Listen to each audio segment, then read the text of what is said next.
आपका solution chapter में आपकी जो कंसंट्रेशन टर्म चल रही थी, mass percentage, mass upon volume percentage and आपकी क्या होता है मोलैरिटी हुई थी। अब आपका जो नेक्स्ट कंसंट्रेशन टर्म है वो आपका है molarity.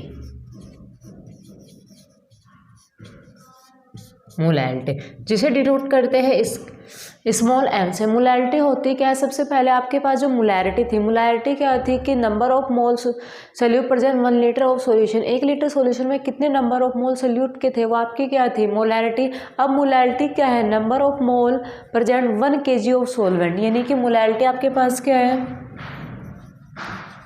Number of mole present 1 kg of solvent is known as molarity. यानी कि 1 kg सॉल्वेंट में कितने number of mole solute particle के प्रेजेंट है वो आपकी क्या होती है मोलैरिटी। और नॉर्मेलिटी क्या थी कि number of mole present 1 litre of solution. तो आपके पास जो मोलैरिटी है इसका फॉर्मूला क्या होगा, नंबर ऑफ मोल वो भी किसके, सोल्यूट के, upon mass of solvent,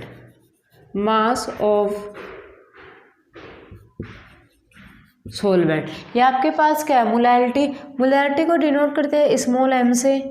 number of mole n, वो भी नंबर ऑफ मोल किसके है सोल्यूट के, तो NB। और मास ऑफ सॉल्वेंट kg। ये आपके पास किसका फॉर्मूला है मोलैरिटी का। अब आपके पास जो मोल होते हैं, मोल क्या होते हैं, given mass upon molar mass, यानी कि n क्या हो जाएगा MB। ये आपके पास किसका फॉर्मूला होता है मोल का। अब आपके पास ये मोल का फॉर्मूला है, मोल का फॉर्मूला अगर मैं इसे इक्वेशन नंबर 1 मानूं तो मोल का फॉर्मूला आप इक्वेशन नंबर 1 में रख सकते हैं। तो आपके पास मोलैरिटी का फॉर्मूला क्या आ जाएगा, मोल की वैल्यू यहाँ से रख दीजिए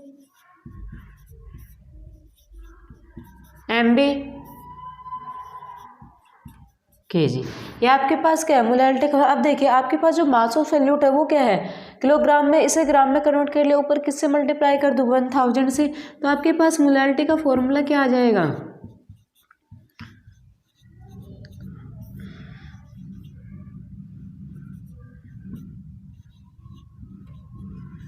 ग्राम। ये आपके पास किसका फॉर्मूला है मोलैरिटी का, उसकी जो यूनिट होगी वो क्या होगी आपके पास मोलर। अब देखिए यहाँ पे आपका जो W है वो क्या है, मास ऑफ सोल्यूट।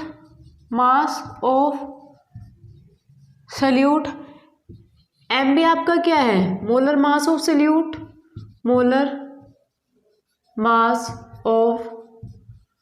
सोल्यूट, और आपका जो W है वो क्या है, मास ऑफ सॉल्वेंट,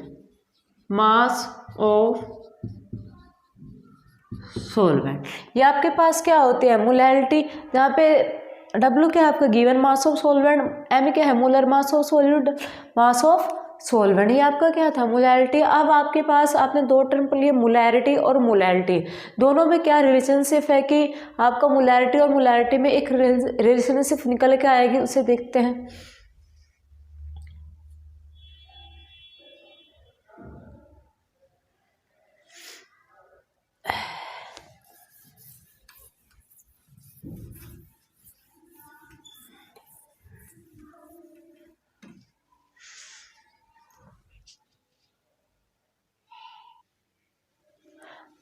आपके पास जो रिलेशनशिप है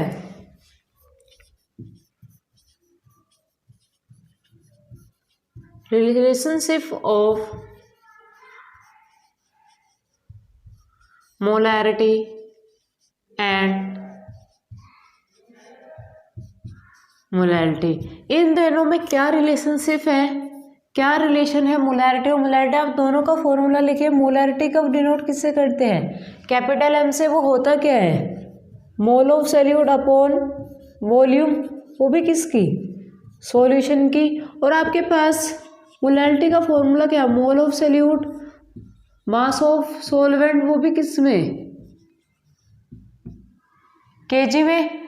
अब देखिए आपके पास अगर मैं कंप्लीट फॉर्मूला क्या था मोलैलिटी का,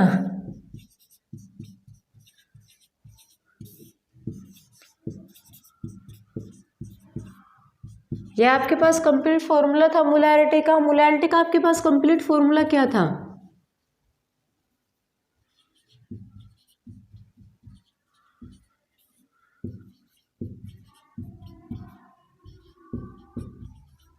ग्राम में। ये आपके पास मोलैलिटी का फॉर्मूला, ये आपके पास मोलैलिटी का फॉर्मूला था, ये आपके पास मोलैलिटी का। अब दोनों में क्या रिलेशनशिप है, अगर मैं यहाँ से आपके पास WB की वैल्यू निकालो, अगर मैं यहाँ से WB की वैल्यू निकालूँ तो आपके पास ये क्या है, एक दूसरे की मल्टीप्लाई में तो क्या हो जाएगा, मोलैलिटी MB V सॉल्यूशन की वॉल्यूम अपॉन 1000। और अगर मैं यहाँ से मास ऑफ सॉल्वेंट निकालूं, सॉरी, अगर मैं यहाँ से मास ऑफ सॉल्वेंट निकालूं, यानी कि मुझे यहाँ से क्या निकालना है, मास ऑफ सॉल्वेंट, तो आपके पास क्या है, WB upon 1000 MB into molality. ये आपके पास क्या है, मास ऑफ सोल्यूट है, ये आपके पास क्या है, मास ऑफ सॉल्वेंट है।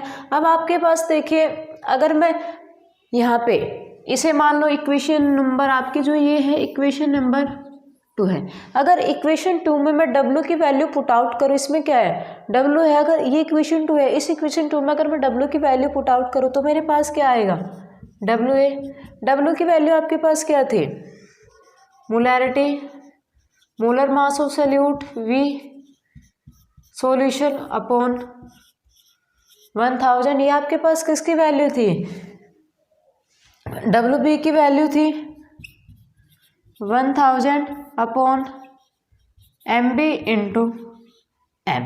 अब देखिए 1000 से 1000 कैंसिल हुआ, MB से MB कैंसिल आउट हुए, तो आपके पास WA आया क्या,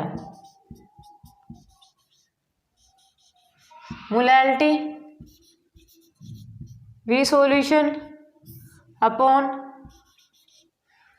मोलैलिटी। अब देखिए आपके पास हम जानते हैं डेंसिटी आपके पास क्या होता है, आपके पास जो डेंसिटी होता है, डेंसिटी आपके पास होता क्या है, mass upon volume, mass upon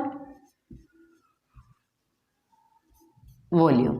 तो हम डेंसिटी को इसलिए लिखते हैं मास, ये मास है, किसका मास है, सॉल्यूशन का मास, तो mass of solvent plus mass of solute upon volume, वो भी किसकी, सॉल्यूशन की। यहाँ तक कीजिए, एक बार दोबारा से देखिए, मोलैलिटी क्या होता है, mole of solute upon volume of solution, molality क्या होता है, mole of solute into mass of solvent. अब यहाँ मोलैलिटी का कंप्लीट फॉर्मूला ये है, मोलैलिटी का कंप्लीट फॉर्मूला क्या है, इस यहाँ से मोलैलिटी में से आप मास ऑफ सॉल्यूट निकाल लीजिए तो क्या आ जाएगा, मोलैलिटी MB, और यहाँ से मास ऑफ सॉल्वेंट तो आए।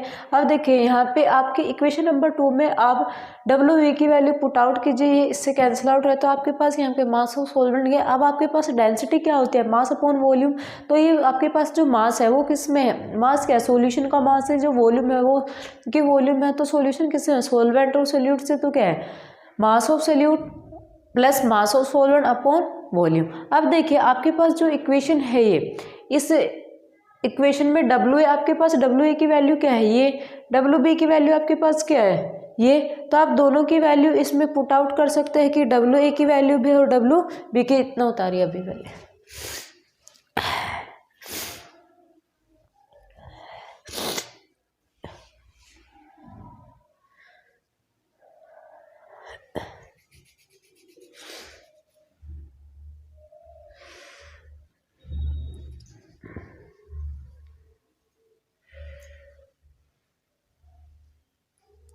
अब देखिए आपके पास WA की वैल्यू है, अगर मैं यहाँ से डेंसिटी निकालूं, इसे ऊपर कर रहे हैं आप, पहले ये उतार लीजिए।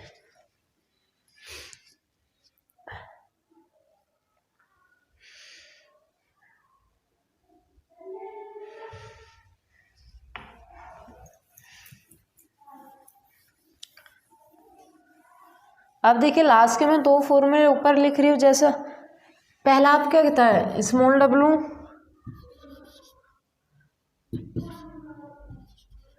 वी सॉल्यूशन, मोलैरिटी और डेंसिटी क्या था, WA plus WB upon V solution.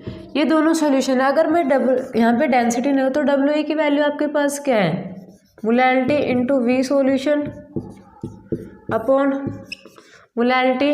अब आपके पास किसकी वैल्यू चाहिए, आपको WB की वैल्यू चाहिए। WB की वैल्यू आपके पास थी क्या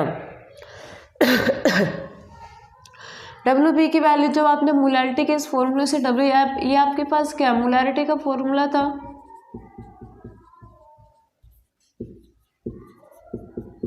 यहाँ से आपने अगर WB की वैल्यू निकाली थी तो WB की वैल्यू आपने क्या निकाली थी, molarity into MB V upon 1000। तो इस WB की वैल्यू आप यहाँ पे पुट आउट कीजिए, क्या थी आपके पास, molarity MB volume of solution upon 1000।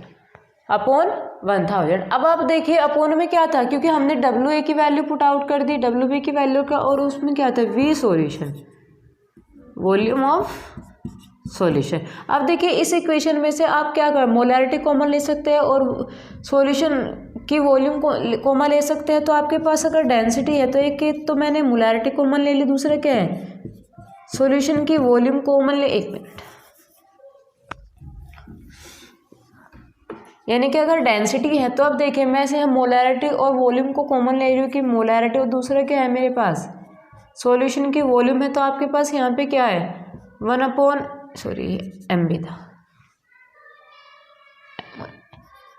Molarity plus यहाँ पे देखिए मोलैरिटी मैंने कॉमन ले लिया, V सॉल्यूशन, तो यहाँ पे क्या है MB अपॉन 1000 अपॉन में क्या है वॉल्यूम ऑफ सॉल्यूशन। तो वॉल्यूम से वॉल्यूम कैंसिल आउट हुआ, आपके पास डेंसिटी आई क्या, मोलैरिटी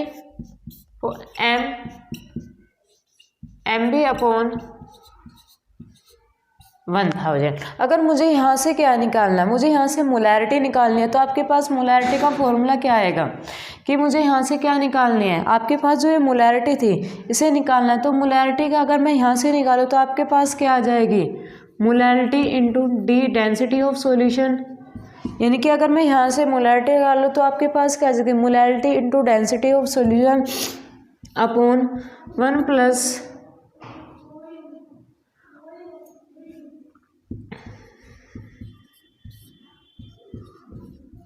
ये आपके पास क्या है मोलैरिटी। तो आपके पास ये रिलेशनशिप है कि मोलैरिटी और मोलैरिटी में क्या रिलेशनशिप है, आपका ये रिलेशनशिप निकल के आता है, जिससे आप इजीली मोलैरिटी को कैलकुलेट कर सकते हो। मोस्टली आप इसी फॉर्मूले का यूज भी कर सकते हो या इस फॉर्मूले का यूज भी आप कर सकते हो। अगला आपका जो टॉपिक है वो है मोल फ्रैक्शन, क्योंकि आपके पास दो ही कंसंट्रेशन जो इंपॉर्टेंट कंसंट्रेशन टर्म थे, आपका पहला क्या मोलैरिटी हुआ है, मोलैरिटी के बाद आपका मोलैरिटी हुआ है, दोनों के बीच में रिलेशनशिप हुआ है। अब आपका जो अगला टॉपिक है वो है मोल फ्रैक्शन।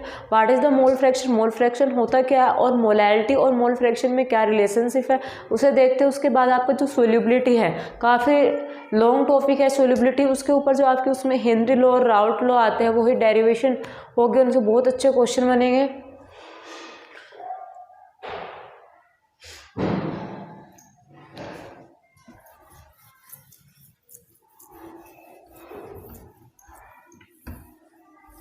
अब देखिए आपका जो नेक्स्ट टॉपिक है, आपके पास एक कंटेनर है, आपके पास जो नेक्स्ट टॉपिक है वो है मोल फ्रैक्शन। मोल फ्रैक्शन जिसे डिनोट करते हैं काई से। अब मोल फ्रैक्शन होता क्या है, मेरे पास एक सॉल्यूशन ही है, आपके पास क्या है एक सॉल्यूशन है। अब इस सॉल्यूशन में आपके पास दो कंपोनेंट होगी, एक कंपोनेंट आपका होगा सॉल्वेंट, एक कंपोनेंट आपका होगा सोल्यूट, क्योंकि सॉल्यूशन दो ही कंपोनेंट से मिलकर बना है, उसमें एक सॉल्वेंट होगा इस सोल्यूट पे। तो इस कंटेनर में कुछ सॉल्वेंट के मोल होंगे जिन्हें मैं क्या कह रही हूँ Na, इस कंपोनेंट इस सॉल्यूशन में कुछ सोल्यूट के मोल होंगे उन्हें मैं क्या कह रही हूँ Nb कह रही हूँ। अब देखिए मोल फ्रैक्शन होता क्या है, mole fraction ratio of 1 component and total mole of total ratio of one component and total mole of solution, total mole of solution. एक कंपोनेंट के मोल कितने हैं और टोटल मोल ऑफ सॉल्यूशन कितने हैं। जैसे मैं यहाँ पे किया, अगर मुझे मोल फ्रैक्शन, मोल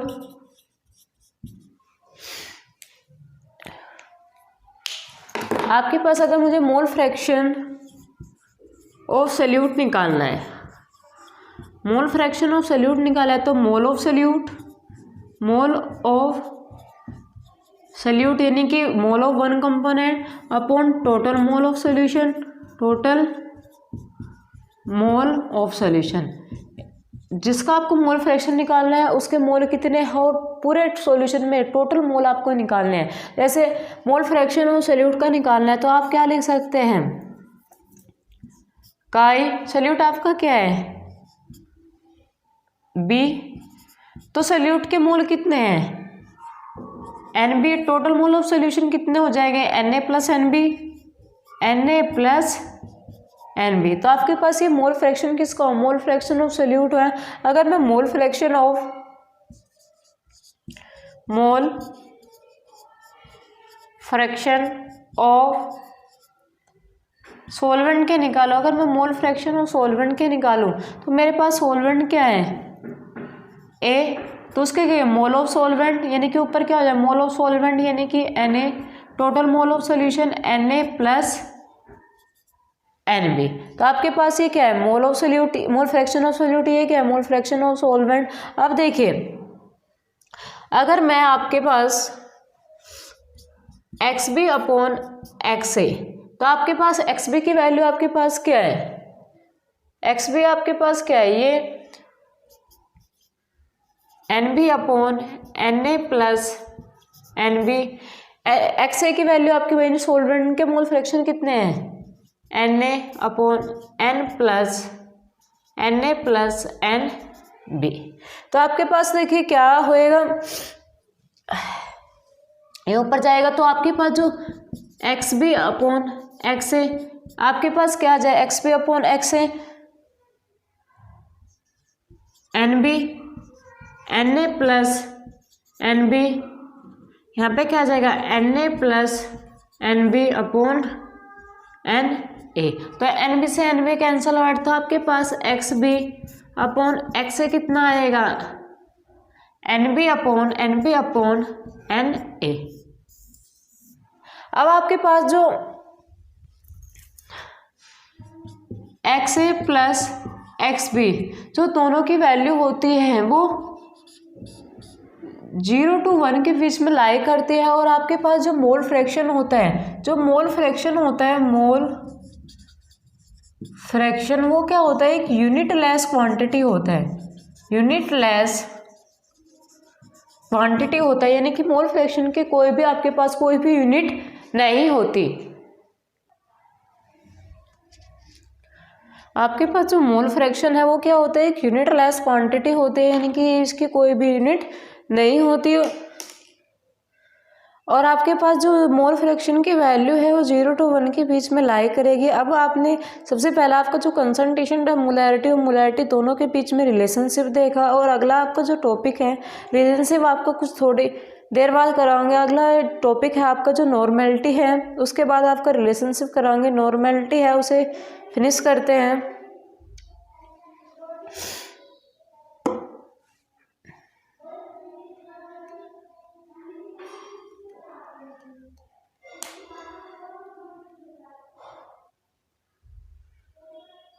तो आपका जो अगला टॉपिक है वो आपके पास क्या है नॉर्मेलिटी, और नॉर्मेलिटी के बाद देखते हैं सोल्युबिलिटी। उसके बाद आपके पास जितने भी रिलेशनशिप है मोलैरिटी और मोलैरिटी का आपके पास रिलेशनशिप हो गया। उसके बाद आपका मोल फ्रैक्शन और मोलैरिटी के बीच में क्या रिलेशनशिप है।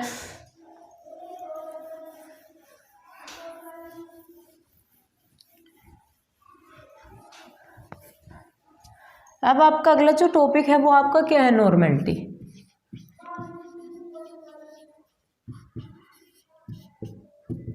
नॉर्मेलिटी जो आपका नॉर्मेलिटी होते हैं उसे डिनोट करते हैं कैपिटल एन से। नॉर्मेलिटी होती क्या है number of gram equivalent,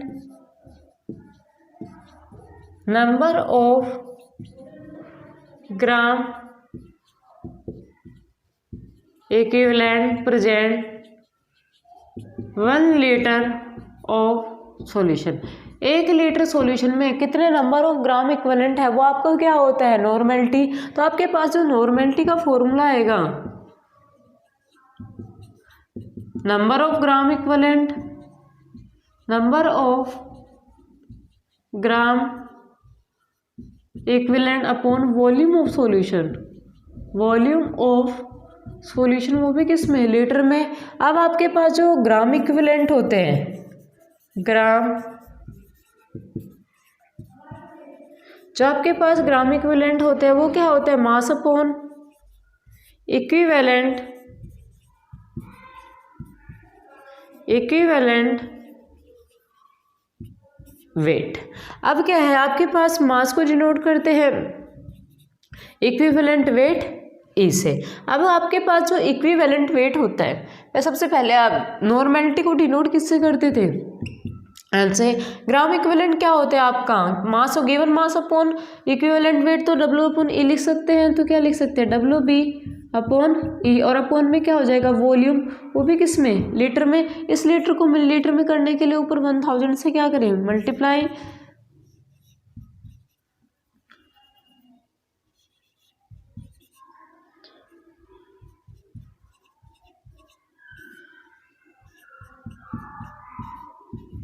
ml में।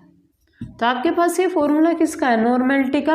अब सबसे पहले बात आती है कि आपका ग्राम इक्विवेलेंट वेट क्या होता है, given mass upon equivalent wait. अब क्या ये इक्विवेलेंट वेट होता क्या है आपका, वो जो इक्विवेलेंट वेट है ई है, वो होता है molar mass, molar mass upon N factor, molar mass upon N factor. अब क्या है, मोलर मास क्या होता है, एक मोल कंपाउंड में जितना मास प्रेजेंट होगा वो उसका क्या होगा, मोलर मास। यानी कि मोलर मास क्या होता है, mass of 1 mole of compound, mass of 1 mole of compound. 1 mole compound में जितना मास प्रेजेंट होगा वो उसका क्या होगा, मोलर मास। अब एन फैक्टर क्या होता है, और एन फैक्टर किस केस में डिसाइड करता है, जैसे एसिड है, बेस है, साल्ट है, कि एसिड का एन फैक्टर कितना होगा, बेस का एन फैक्टर कितना होगा, और साल्ट का एन फैक्टर कितना होगा। तो मेनली मान के चलते कि हमारे पास कोई एसिड है, क्योंकि इक्विवेलेंट वेट हमें नॉर्मेलिटी निकालने में चाहिए होगा। जैसे आपके पास यही है कि मेरे पास 63 ग्राम नाइट्रिक एसिड है, वो डिजोल है 250 ml ऑफ वाटर। तो फाइंड आउट नॉर्मेलिटी, मुझे उसकी नॉर्मेलिटी फाइंड आउट करनी है। तो उसके बीच में आपको क्या इक्विवेलेंट वेट निकालना होगा। इक्विवेलेंट वेट होता क्या है कि given mass upon, equivalent weight होता क्या, molar mass upon N factor. अब मोलर मास होता है आपके 1 मोल कंपाउंड में जितना मास प्रेजेंट होगा वो आपका क्या होगा, मोलर मास। लेकिन एन फैक्टर आपका एसिड है, तो एसिड का एन फैक्टर क्या होगा, एसिड का एन फैक्टर वो जितने H+ आयन को डोनेट करेगा वही उसका एन फैक्टर क्या होगा। बेस का एन फैक्टर को क्या होगा, जो जितने OH- गए। तो आपका एन फैक्टर देखते हैं कि एसिड के लिए एन फैक्टर क्या होगा, बेस के लिए एन फैक्टर क्या होगा, और साल्ट के लिए एन फैक्टर होगा।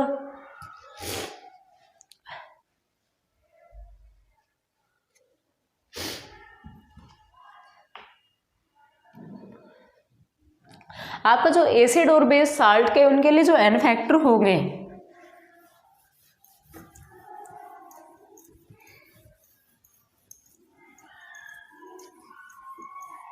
आपका जो एन फैक्टर है, N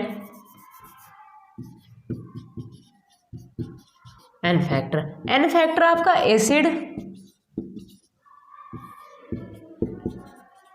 base and salt. Acid क्या होता है, अकॉर्डिंग एसिड बेस के बहुत सारे साइंटिक्स ने अलग अलग थ्योरी होती है, जैसे आर्नियस थ्योरी है, ब्राउनस्टेड थ्योरी है, लुईस थ्योरी है, सोलवेंट थ्योरी है। तो आपके बहुत सारे थ्योरी है, लेकिन यहाँ पे आर्नियस के अकॉर्डिंग एसिड क्या होता है, 2 substance give aqueous solution H+ ion is known है एसिड। बेस क्या होते हैं, 2 substance give OH- in aqueous solution is known है बेस। और साल्ट क्या होते हैं, जो एसिड प्लस बेस दोनों के कॉम्बिनेशन से बनते हैं, उन्हें क्या कहते हैं आप, साल्ट कहते हैं। तो एसिड का एन फैक्टर कितना का, how many H+ ion are given. उसने कितने हाइड्रोजन आयन को डोनेट किया है दिया है, वो उसका क्या होगा, n फैक्टर होगा। जैसे आपका यही है HNO3 है, तो क्या है हाइड्रोजन पे पॉजिटिव, शेल पे निगेटिव, तो अगर मैं इसे आयनाइज करूं तो क्या होगा H पॉजिटिव NO3 निगेटिव, तो कितने H प्लस आयन दे रहा है 1, तो इसका n फैक्टर कितना होगा 2। जैसे नेक्स्ट आपका एसिड है सल्फ्यूरिक एसिड, अगर मैं इसे आयनाइज करूँ तो क्या है 2H प्लस और SO4 2 माइनस, कितने H प्लस आयन को नोट करा 2, तो इसका n फैक्टर कितना होगा 2। तो आपके पास कुछ एसिड है, जैसे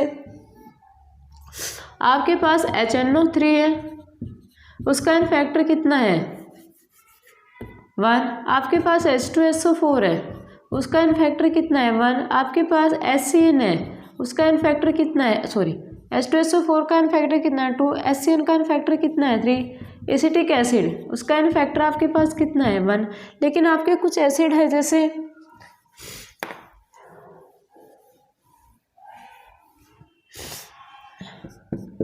H3PO4, H3PO3, H3PO2। अब देखिए इसका n फैक्टर क्या है आपका नाइट्रिक 1, सल्फ्यूरिक एसिड का 2, HCN का 1 और एसिटिक एसिड का 1। लेकिन आपके पास देखो यहाँ पे भी 3H है, यहाँ पे भी 3H है, 3H है, लेकिन तीनों ही केस में आपका जो n फैक्टर होगा वो अलग अलग होगा। अब इनका n फैक्टर आप ऐसे ही बता नहीं सकते। जैसे हमारे पास H2SO4, आपने इसे देखिए कितने H प्लस आयन देगा 2, तो इसका n फैक्टर कितना हो 2। लेकिन आप यहाँ देख के नहीं बता सकते कि इसका n फैक्टर कितना होगा, क्योंकि इसका n फैक्टर होता है 3, इसका n फैक्टर होता है 2, इसका n फैक्टर कितना होता है 1। लेकिन है तो आप हमारे पास यहाँ 3H, तीनों में क्या है 3H 3 हाइड्रोजन एटम है, लेकिन आप इनका n फैक्टर क्या, तीनों का क्या होता है डिफरेंट होता है। अब देखिए आप इनका जो n फैक्टर है वो आप ऐसे नहीं बताया, वो आपको इनका अगर स्केलेटन की लुईस स्ट्रक्चर पता होगा तो उस बेस पे आप इनका n फैक्टर बता सकते हैं। जैसे मेरे पास यही एसिड है H3PO4, इसकी स्ट्रक्चर क्या होती है, ये आपके पास इसकी स्ट्रक्चर होती है। तो देखिए वही H प्लस आयन कोई भी ऐसे डोनेट करेगा जिसके साइड एटम में क्या मोर इलेक्ट्रोनेगेटिव एटम हो, तो ये कितने H प्लस आयन डोनेट करेगा 3, और क्या बचेगा PO4 3 माइनस, तो इसका n फैक्टर कितना 3। आपका जो नेक्स्ट एसिड है H3PO3, ये कितने H प्लस आयन को डोनेट करेगा 1 2, क्योंकि जिनके साइड एटम में ऑक्सीजन है, तो क्या होगा 2H पॉजिटिव HPO3 2 माइनस, तो इसका n फैक्टर कितना H प्लस आयन दे रहा है 2, तो इसका n फैक्टर कितना होगा। उसी तरह इसका भी n फैक्टर कितना होगा 1। तो आपके पास ये एसिड के केस में है कि किसका n फैक्टर कैसा है, किसका n फैक्टर कैसा है। इसी के केस पे क्वेश्चन लेके देखते हैं, उसके बाद आपका बेस का n फैक्टर क्या होगा, साल्ट का n फैक्टर क्या होगा वो देखते हैं।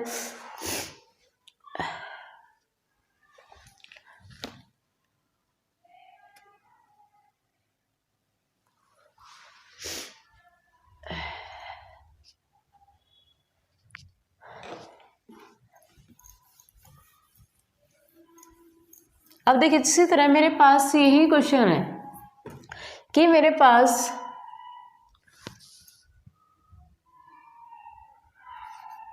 (49 ग्राम H2SO4 है, 49 ग्राम H2SO4 dissolve 250 ml of water.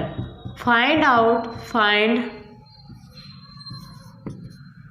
Out normality. वो सिंपल सा क्वेश्चन है बस समझाने के लिए। अब आपके पास सबसे पहले आपके पास नॉर्मेलिटी का फॉर्मूला क्या होता है, given mass of 1000 equivalent weight into volume of solution, वो भी किस में ml में। अब आपके पास देखिए आपके पास 49 ग्राम H2SO4 है, डिजोल्व कितने हैं 250 ml ऑफ वाटर। सबसे पहले आपको ये देखना है कि आपके जो क्वेश्चन में गिवन क्या है, आपको क्या दे रखा है। तो सबसे पहले अगर आपके क्वेश्चन में कुछ भी गिवन है उसे लिख लिया। आपके पास देखो मास ऑफ सोल्यूट है, यानी कि आपके पास क्या है मास ऑफ सोल्यूट है कितना 49 ग्राम। दूसरा आपके पास 250 ml यानी कि वॉल्यूम ऑफ सॉल्यूशन है वो भी किस में ml में कितनी है 250 ml। आपके पास मास ऑफ सोल्यूट गिवन है, वॉल्यूम ऑफ सोल्यूट क्या आपके चाहिए इक्विवेलेंट वेट ऑफ सोल्यूट। तो अगर मैं equivalent equivalent weight of H2SO4 निकालो तो क्या होता है equivalent weight, molar mass upon N factor. अब सबसे पहले देखते हैं आपका जो H2SO4 है कितने इसका एन फैक्टर कितना होगा, कितने H+ आयन डोनेट करेगा, 2H पॉजिटिव और SO4 2 माइनस, तो इसके एन की वैल्यू कितनी है 2। अब मुझे क्या है H2SO4 का क्या चाहिए, मोलर मास चाहिए, तो molar mass of H2SO4, molar mass of H2SO4 देखें कितना हाइड्रोजन है 2, एक हाइड्रोजन का मास कितना होता है 1 और 2 हाइड्रोजन का मास कितना होगा 2। अब देखिए सल्फर है, सल्फर का मास कितना होता है 32, एक ऑक्सीजन का मास 16 होता है, तो 4 ऑक्सीजन का मास कितना होगा 64। अब आप इसे कैलकुलेट करिए कि आपके पास मोलर मास फाइंड आउट कर रहे हैं, तो आपके पास इसका मोलर मास कितना आएगा 4 2 2 8 6 और 3 9, तो क्या होगा ग्राम पर मोल। तो आपके पास इक्विवेलेंट वेट यानी कि आपको क्या फाइंड आउट करना है, ई फाइंड करना, मोलर मास आपके पास कितना आया 98 ग्राम पर मोल, आपके पास एन फैक्टर कितना है 2, तो आपके पास इक्विवेलेंट वेट कितना आएगा 49। तो आप इस इक्विवेलेंट वेट की वैल्यू आप यहाँ पे रख सकते हैं। तो आपके पास जो नॉर्मेलिटी है गिवन मास कितना था 49 ग्राम 1000, इक्विवेलेंट वेट आपके पास कितना 49, वॉल्यूम ऑफ सॉल्यूशन कितनी है 250 ml, तो इससे कैंसिल होगा, तो आपके पास नॉर्मेलिटी कितने आई 4 नॉर्मल। अब आपके बेस के केस में देखते हैं कि बेस के केस में एन फैक्टर कितना होगा या साल्ट के केस में एन फैक्टर का उनकी नॉर्मेलिटी। ये क्वेश्चन बहुत सिंपल था, बस आपको पैटर्न बताया कि आपको इस तरह से इक्विवेलेंट वेट, मोस्टली क्या आपको मास तो गिवन था, वॉल्यूम क्या आपको चाहिए इक्विवेलेंट वेट, तो आपको फाइंड करना बताया।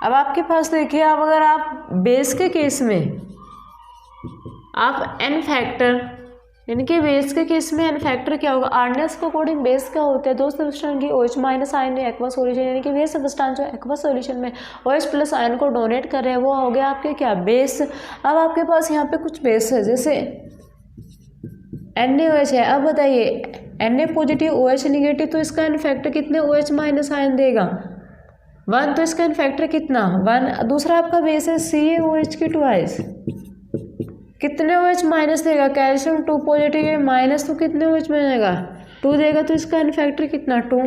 आपके पास KOH है, कितने OH माइनस देगा 1, तो इसका फैक्टर कितना 1। AlOH की थ्राइस है, कितने OH माइनस आयन देगा 3, तो इसका फैक्टर कितना हो जाएगा 3। अमोनियम हाइड्रोक्साइड है, कितने OH माइनस देगा 1, तो इसका फैक्टर कितना 1। तो बस आपको एसिड और बेस के डिसाइड करना है कितने H+ आयन दे रहा है, जितने H+ आयन वो देगा वही उसका क्या होगा एन फैक्टर।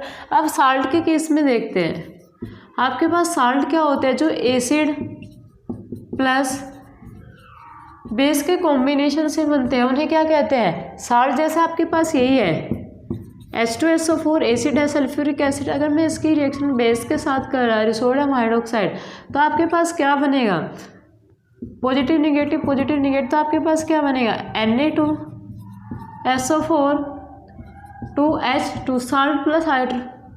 अब देखें ये आपके पास क्या बना है, ये आपके पास क्या बना है साल्ट बना है। एसिड और बेस के कॉम्पोनेंट साल्ट आपके कितने टाइप, एसिडिक साल्ट बेसिडिक साल्ट, तो आपके साल्ट बहुत टाइप के होते हैं, लेकिन हमें यहाँ एन फैक्टर देखना है। आप देखिए आपके पास जो साल्ट बना है सोडियम सल्फेट, अगर मैं इसे आयनाइज करूँ तो क्या होगा 2Na पॉजिटिव और SO4 2 नेगेटिव। तो देखिए अब आपका एन फैक्टर इसका कैसे डिसाइड करेगा कितना एन फैक्टर होगा इसका। अब देखिए सबसे पहले आपको डिसाइड करना है यहाँ टोटल पॉजिटिव और टोटल नेगेटिव चार्ज। 2 पॉजिटिव है और क्या 2 निगेटिव है, तो चार्ज क्या हो रहा है, पॉजिटिव निगेटिव न्यूट्रल हो रहा है। तो आप जब चार्ज एक दूसरे का क्या हो, न्यूट्रल हो, तो आप एक चार्ज को काउंट कर सकते हो, चाहे आप पॉजिटिव को विदाउट साइन के आपको एन फैक्टर लिखना है, या तो पॉजिटिव को काउंट करो या निगेटिव को। तो इसका एन फैक्टर कितना होगा, 2 होगा।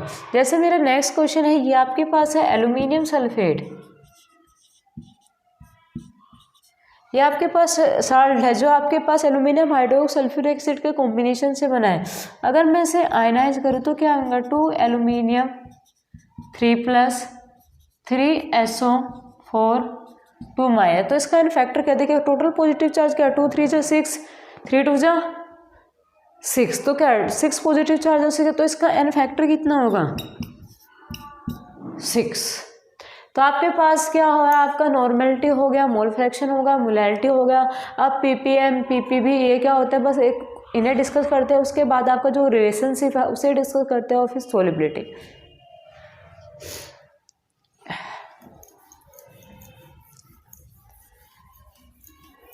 अब आपके पास क्या है, आपका जो पीपीएम और एक होता है आपका पीपीबी। पीपीएम का मतलब होता है पार्ट पर मिलियन, और पीपीबी का मतलब होता है आपके पास पार्ट पर।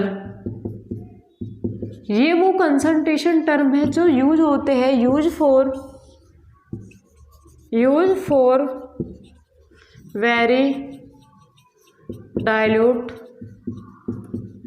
सॉल्यूशन के लिए। यानी कि जब हमारा सॉल्यूशन क्या हो जाए, बहुत सारा डाइल्यूट हो जाए, तो उस सॉल्यूशन के लिए आप इन कंसंट्रेशन टर्म का यूज़ कर सकते हो। जैसे मैं अगर पीपीएम है तो पीपीएम अगर मैं मास के टर्म में, मास ऑफ सॉल्यूट वो भी किसमें, ग्राम, मास ऑफ सॉल्यूशन। अब मास परसेंटेज में हम क्या लिखते हैं, मास of solute upon mass of solute into क्या करते थे 100, यहाँ पे क्या होगा इनटू 10⁻6, यानी कि mass of solute present 10⁻6 mass of solution is known as PPM. और आपका जो पीबी क्या होती है, अगर इसी की term mass of solute mass of solution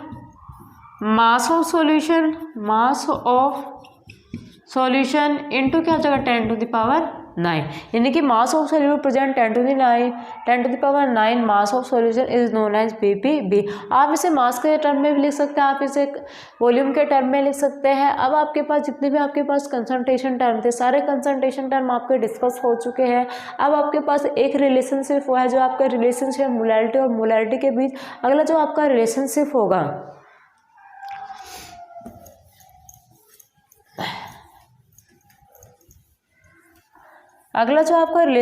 होगा,